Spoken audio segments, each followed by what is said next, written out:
Welcome back to Conversations with Kate and Carrie, and we are so excited for tonight's guest. Vickie is going to join us because, well, sometimes you just need to write things down. So, Carrie, you and I have talked a lot about planners. We commiserate over our love of a written planner, but we also know that we have a lot of directors who kind of look at us funny, and you've embraced electronic calendars better than I have, but not necessarily all the way. So share a little bit about why you've done that, and then Vickie's going to tell us why we need to just stay with our paper. So I think it actually makes my life more complicated that I have both an electronic calendar and a paper calendar. But because of doing the coaching, I need to have a way for people to book their coaching sessions online. So that is one of the major reasons why I have, a Google Calendar. The other reason is because my husband and my two kids are addicted to their Google Calendars. And so if I want to know if my husband is in town or if he is in a play or something like that on any given day, I have to have a Google Calendar because he refuses to write it down on paper. Because he's like, it's in the calendar and you're synced to it. So it was peer so you had a little peer pressure, peer pressure happening. Yeah. All right. Same reason I got rid of my BlackBerry, which has ended up being a good thing.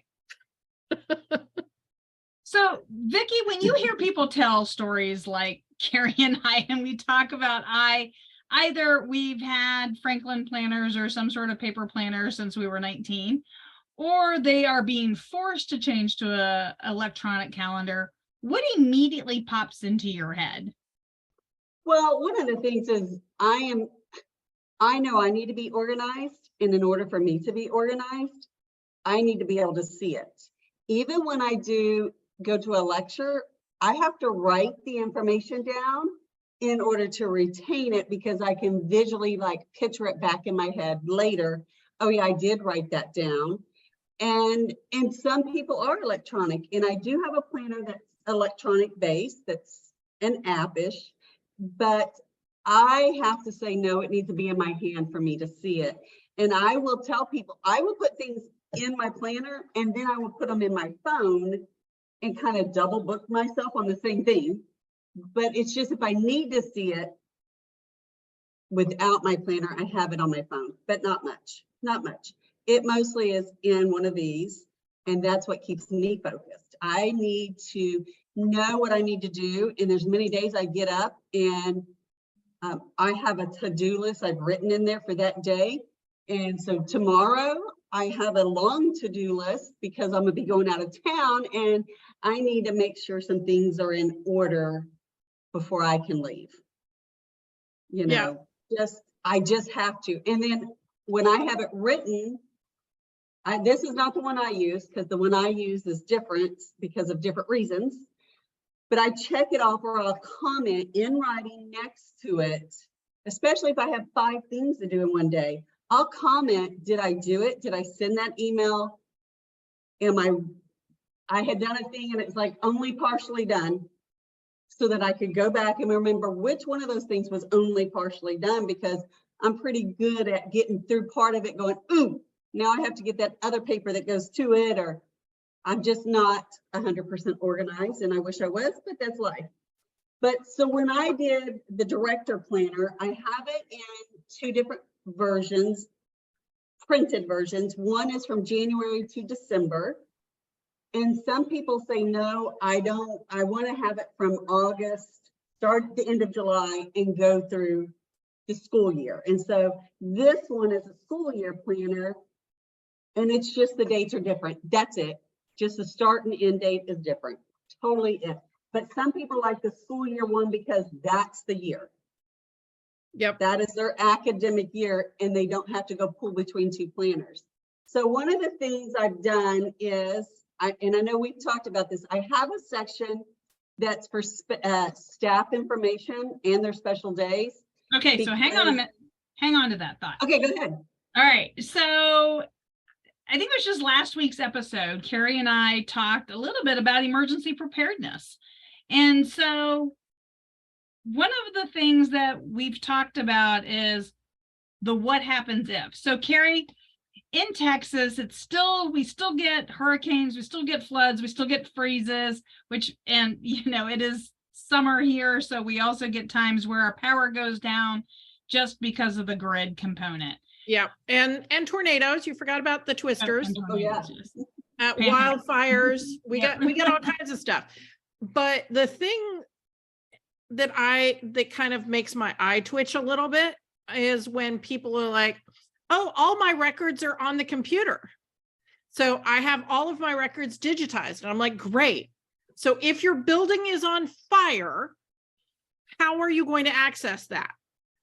Well, it's in the cloud. Great. Right.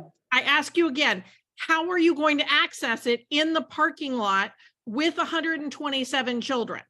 How are you going to be accessing it? Or if you're stuck in traffic and you're literally dead stop because there's an accident 2 miles ahead of you, you can't just pull out your computer. I mean, it's easier to have something on paper and go, let me make this calls to the people who need to be called, because there's no way I'm going to make it to the center today because I'm going to be sitting in traffic.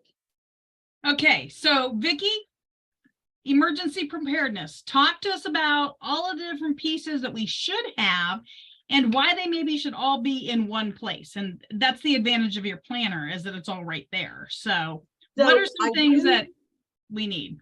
I have a section that's for staff only information, and I have a section that's for family information, which I'm very big on privacy, period.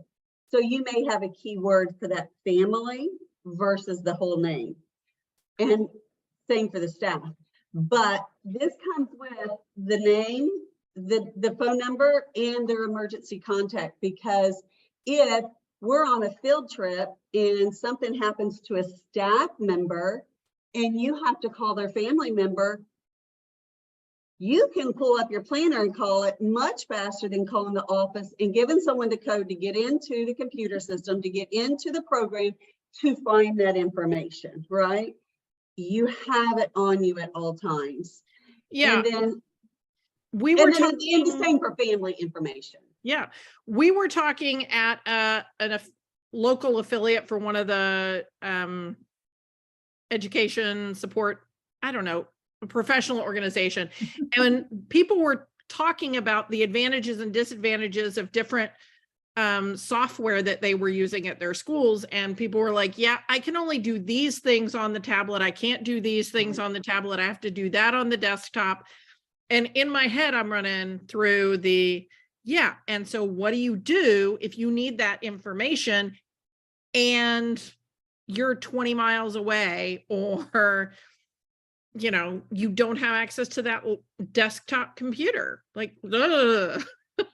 Well, and the other thing that I do a lot about is if we've had a conversation and I know I need to document that conversation, I will document it on the day that we talked in my planner, or the day that I emailed it to you in my planner, because then I'm not searching back all my emails on my computer to find the proof.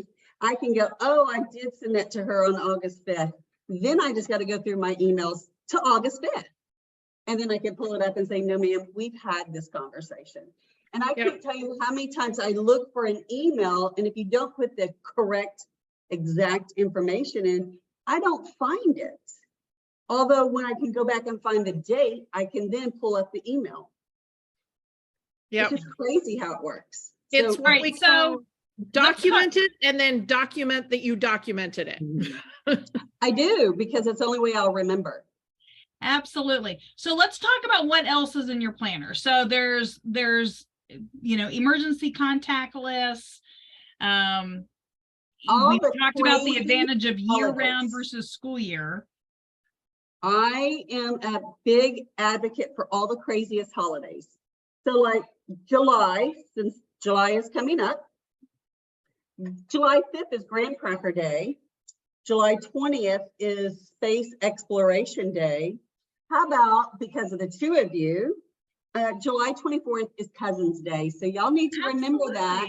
Yep. And celebrate Cousins Day on the 24th. And the 29th is Lasagna Day. I mean, these are fun holidays that you can bring into your center, you know, and you have it there at the beginning of the month to plan. So another thing that I have in here is, so like in the June, I'm already telling you, you know, start posting about your closures. How many people say, I've told you 5 times that we're going to be closed on the 4th of July, and these are the dates we're going to be gone, and they still show up with kids. Yep. Right? If you're closed on the 5th because the 4th, or they close on the 3rd, or the 4th, you know, however the holiday runs, and they still show up thinking that you're going to be there the next day or the day before, happens all the time. I'm just amazed. I'm amazed. I do have on one day, you know, write a note to thank someone who's important to you when you were young. And that's something I did one year as my New Year's resolution is I wrote to an old teacher and an old Girl Scout leader and just said, hey, I just want to tell you, you were really important to my life. And I still think of you today. And that just means so much to them because I always want to be thought of from some kid that I was meaningful to them. So it's just stuff in there to pay it forward. It's got some social media post ideas. It's one day I have asked for feedback from your staff to know how you're doing. So it's just different. One says include families' native language in communication tools. So it's those things we don't think about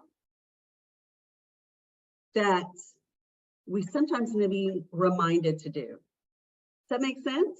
Yep. Absolutely. Carrie, what are other documentation reasons why we might want something like this? Unemployment. So that whole document it and then document that you documented it. So if you have a verbal communication with someone that they've done something that's not acceptable, and then you've done a written one, and you know you've gone through the steps of progressive discipline with a staff member, and then they file for unemployment, it's real easy to go, nope, here's the dates that we had the verbal conversations, here's the date that I did the write-up, here's when they were on suspension, whatever, it's in one location. So that's a reason. Insurance is another one. You can have all the information about when the power went out. You know, Sure. you can write those big things that happen, and you'll also probably have in the planner the day that you had the Valentine's Day party, because Valentine's Day was on the weekend. So did you do it the Friday before, or did you do it on the Monday? You're not going to remember 6 months down the road when you had the Valentine's Day party. But if you've got something where somebody got hurt, you can go back and look very easily in the planner. I'm sure there's about 50 other things, but Well, part of I'll what- tell you my most important one was when an attorney asked for my planner because I was doing therapy with a kid, because by trade, I'm an occupational therapist, but I had one parent primarily bringing their kid to sessions, and I wrote down which parent brought the kid each time. So when it was a custody battle, it got brought into court from my planner, who brought what days, Yep. who made the payments, who didn't make, you know, so it helped the parent in a litigation. Yeah. And So I would definitely recommend that anytime you've got a client with, you know, custody craziness. So I have one other reminder for our directors and especially for our owners. There's this other, you know, federal agency that's got 3 letters that most of the time we hate. But if you've got that written documentation right then and there, it really will save you a lot of money. So I have been audited by the IRS. I do not necessarily go, yay, this was a wonderful experience. However, because I had a planner, and the planner that I use has a spot for mileage, and I track all my mileage and I track all my meetings.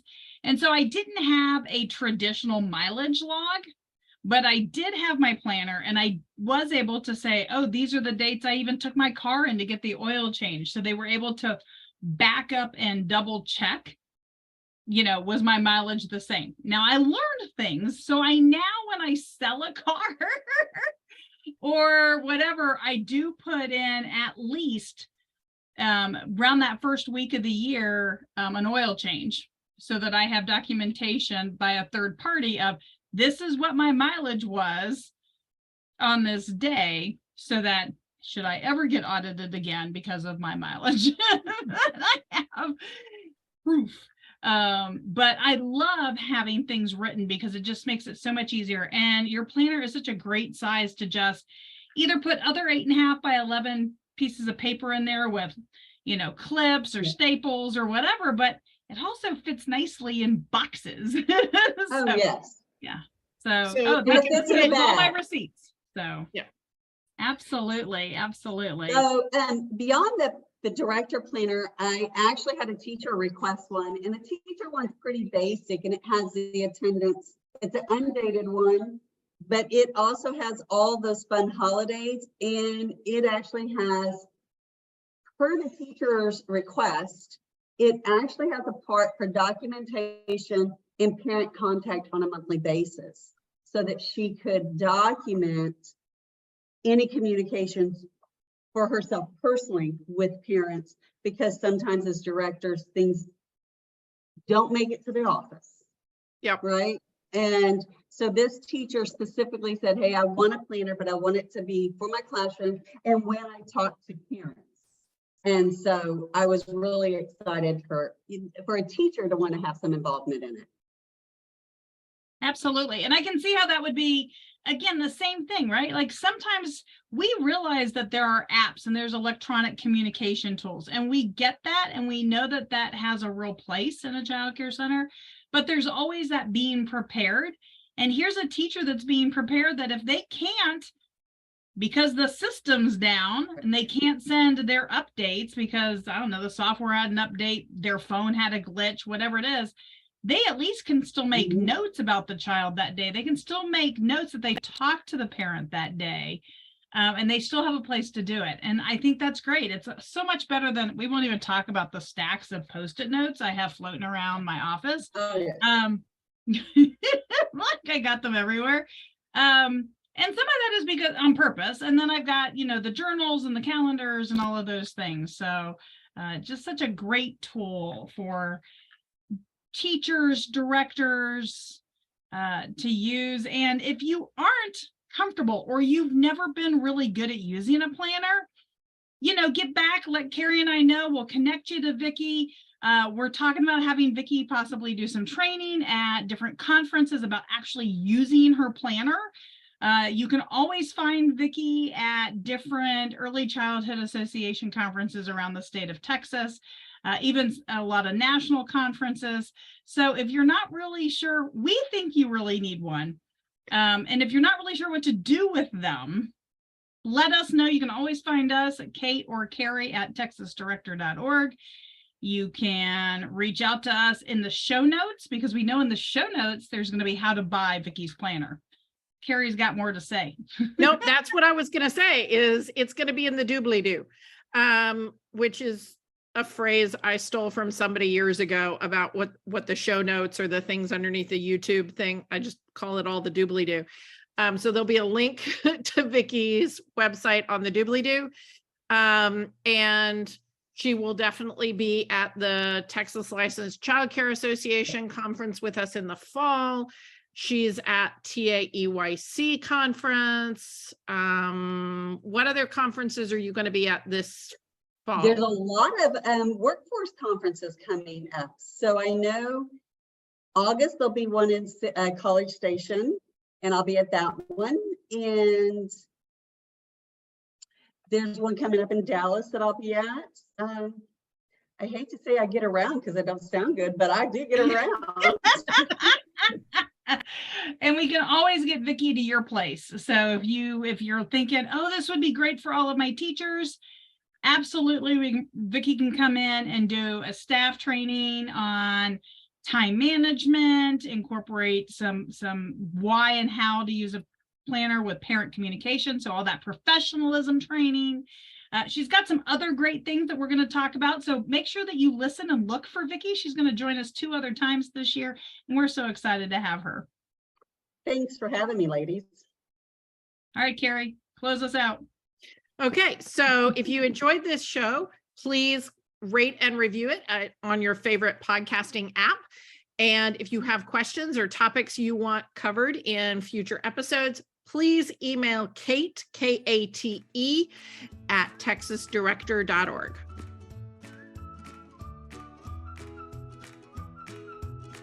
Thanks for tuning in. We love bringing you real talk and fresh insight from the world of early childhood education.